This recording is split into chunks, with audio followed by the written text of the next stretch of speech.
नमस्कार। आज हम कर्म, प्रारब्ध और कर्म फल के सिद्धांत पे परिचर्चा रखेंगे। तो कर्म हम किसे कहते हैं? तो साम, दाम, दंड, भेद ये सब कर्म ही है जो भी हम कार्य करते हैं। कर्म फल का सिद्धांत किस पर लागू होता है? तो कर्म फल का सिद्धांत जो है पशुओं को छोड़कर चेतन योनियों पर लागू होता है। तो चेतन योनि जो है मनुष्य और देवता और असुर बताए गए हैं। तो चेतन योनि में हम जो भी कार्य करते हैं वो हमारे कार्मिक बन जाते हैं, यानी उन कर्मों का हमारा फल संचय होने लगता है। जैसे हम अच्छे मंत्र पढ़ेंगे तो हमारे अंतर मंत्रों का बैंक बैलेंस जमा होने लगता है। उसी तरह से हम खराब काम करते हैं तो हमारे भीतर खराब कामों का भी संचय होने लगता है, कर्मों का भी, खराब कर्मों का भी संचय होने लगता है। महाभारत में भगवान श्री कृष्ण कह रहे हैं, पृथक पृथक भोक्ष्य से शुभ फल अवश्यमेव। इसका मतलब हुआ कि हम कितने ही अच्छे कार्य कर लें, लेकिन एक गलत कार्य करेंगे तो उसमें से वो कटेगा नहीं, उसका भी हमें प्रतिफल भुगतना पड़ेगा जो एक गलत काम किया। और जो अच्छे 100 काम किए हैं उसका तो मतलब हमको फल मिलना ही मिलना है। तो पृथक पृथक है ये। इसलिए बहुत सारे लोग कहते हैं यार मैंने बड़े पुण्य के काम किए, अच्छे काम किए, एक आध खराब काम भी है तो वो चल जाएगा, ये नहीं चल सकता।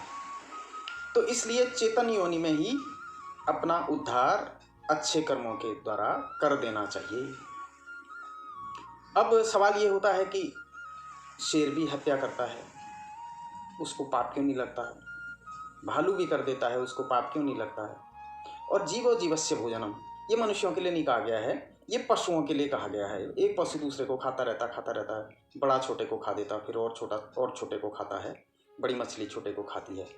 तो ये प्रकृति का बैलेंस बनाने का, प्रकृति का जो समायोजन का सिस्टम है, समायोजन का तरीका है, वो कर रखा है। पैदा होते रहते हैं, खाते रहते हैं। अगर सांप अपने अंडे ना खाए तो कितने सांप पैदा हो जाएंगे। जो नर बाघ है वो मादा बाघिन के बच्चों को ना मार दे तो कितने बाघ पैदा हो जाएंगे। तो ये प्रकृति का सिस्टम है, तो उस पर अंगुली नहीं उठाई जा सकती है। पशु किसको कहते हैं? जिसको प्रकृति पैदा करती है और जिस रूप में प्रकृति ने पैदा कर रखा है वो उसी रूप में रहता है। जैसे जो हत्यारे होते हैं तो उनको मतलब जो कसाई होते हैं, पशुओं की हत्या करते हैं, तो भगवान उसके हाथ पाँव भी नहीं बना देता, उसे सांप बना देता है।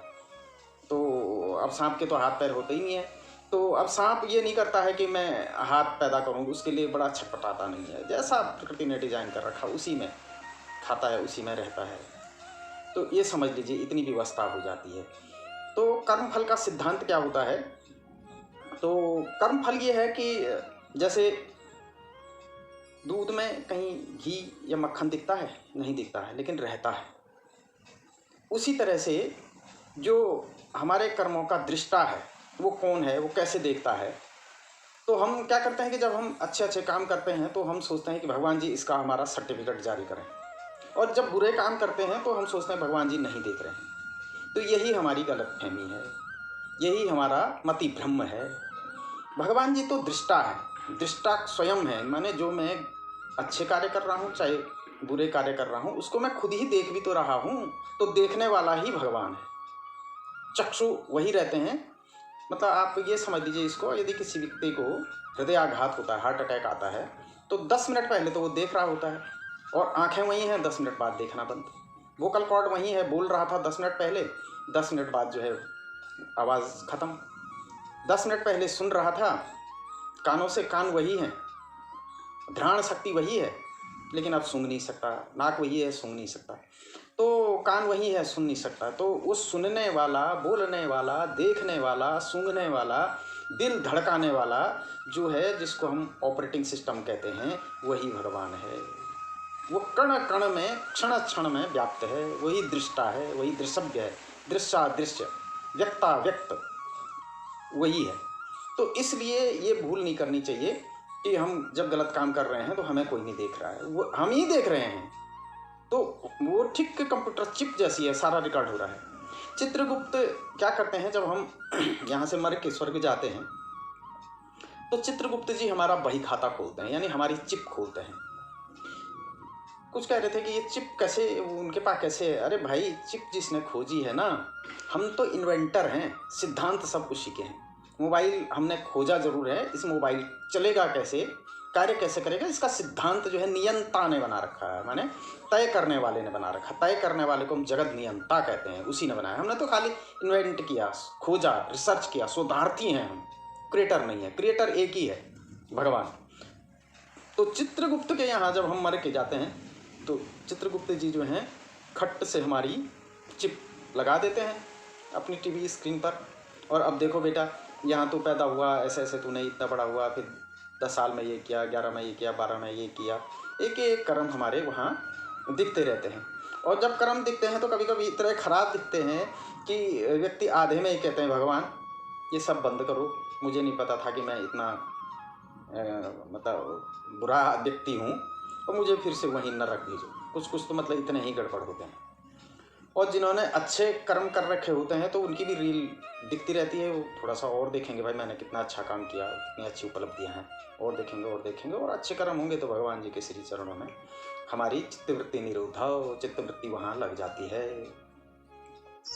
तो इसलिए व्यक्ति को कभी भी भूल करके भी मनुष्य योनि में, क्योंकि मनुष्य हम श्रेष्ठ हैं, हम टॉप में हैं, और इस टॉप की योनि को वापस कुकर सुकर कीड़े मकोड़े कुत्ते बिल्ली स्वर आदि में ना हम जाएं, क्योंकि क्षीणे पुण्य मृत्यु लोका वसति, ये वेद कह रहा है कि यदि हमारे पुण्य क्षीण हो जाते हैं तो वापस मृत्यु लोक में आना पड़ता है।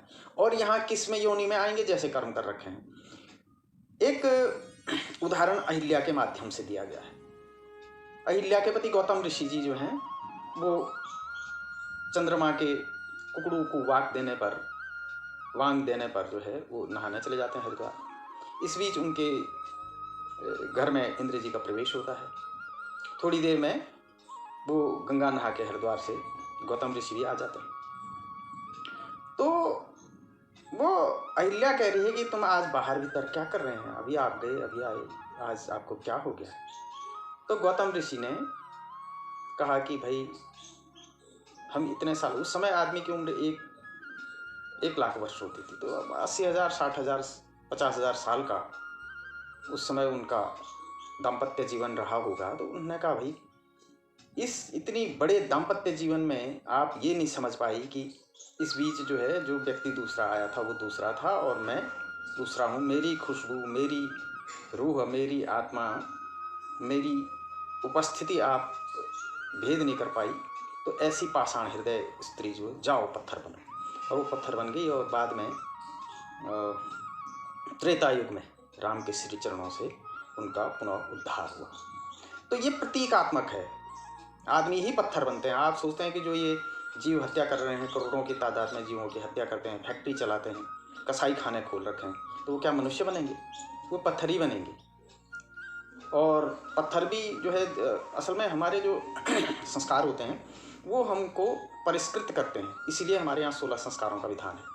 तो संस्कार जो है वो इतने अगर हमारे अच्छे होंगे तो हम पत्थर भी बनेंगे, तो हम शिवलिंग के पत्थर हो जाएंगे, शौचालय में लगने वाले पत्थर नहीं बनेंगे। अगर बैल भी बनेंगे तो हम नंदी के बैल हो जाएंगे, महादेव जी के बैल बनेंगे, हल जोतने वाले नहीं बनेंगे। अगर घोड़ा भी बनना पड़ा तो हम रेस वाले घोड़ा बनेंगे, गाड़ी खींचने वाले नहीं। तो ये कर्मफल का सिद्धांत होता है, ये अटल है। और सिद्धांत का मतलब होता है इति सिद्धम, कि ये प्रूव्ड है, वर्डिक्ट है, उसको अकाट्य है। जैसे वेद हैं, वेद वैदिक युग में वेदों का जब निरसन हुआ, मतलब वेद जो जब ब्रह्मांड से अस्तित्व में आए, तो उस युग में वेद की ऋचा है ये कि जो विज्ञान सम्मत नहीं है वो शास्त्र नहीं है, जो शास्त्र सम्मत नहीं है वो आचरणीय नहीं है। तो वेद जो है विज्ञान सम्मत है, एक एक चीज प्रूव्ड है।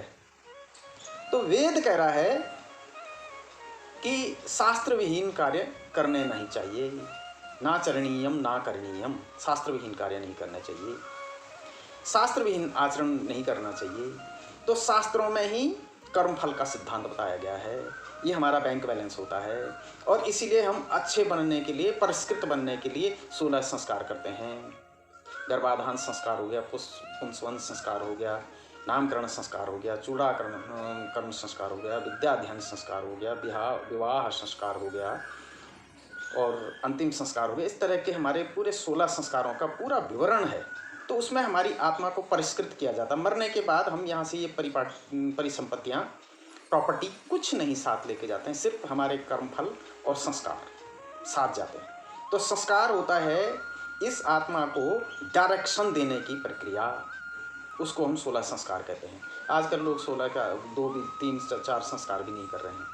तो निश्चित रूप से अगर आत्मा 16 संस्कारों से परिष्कृत होगी तो वो उच्चतम योनियों को प्राप्त होगी, निम्नतम योनियों को नहीं जाएगी। इसको हम 16 संस्कार कहते हैं, आत्मा का संस्कारवान कहते हैं। विद्या ध्यान संस्कार हो गया। तो ये सारे, और विद्या क्या देगी? विनय देगी। विद्या विवादाय धनम मदाय शक्ति परेशान प्रपीडनाय खलस्य साधुर विपरीतम तत् ज्ञानाय दानाय च रक्षणाय। विद्या विवादाय धनम मदाय शक्ति परेशान प्रपीडनाय। खलस्य माने खलु लोगों की विद्या विवाद के लिए, धन मद करने के लिए और शक्ति दूसरों को पीड़ा पहुंचाने के लिए होती है। साधुर विपरीतम एतत् यानी साधुओं की, सज्जन पुरुषों की विद्या ठीक इसके उलट होती है। ज्ञानाय दानाय च रक्षणाय, विद्या ज्ञान के लिए, धन दान के लिए, शक्ति दूसरों की रक्षा के लिए। तो इस सिद्धांत को मानते हुए अच्छे अच्छे कार्य करने चाहिए। हरि ओम तत्सत।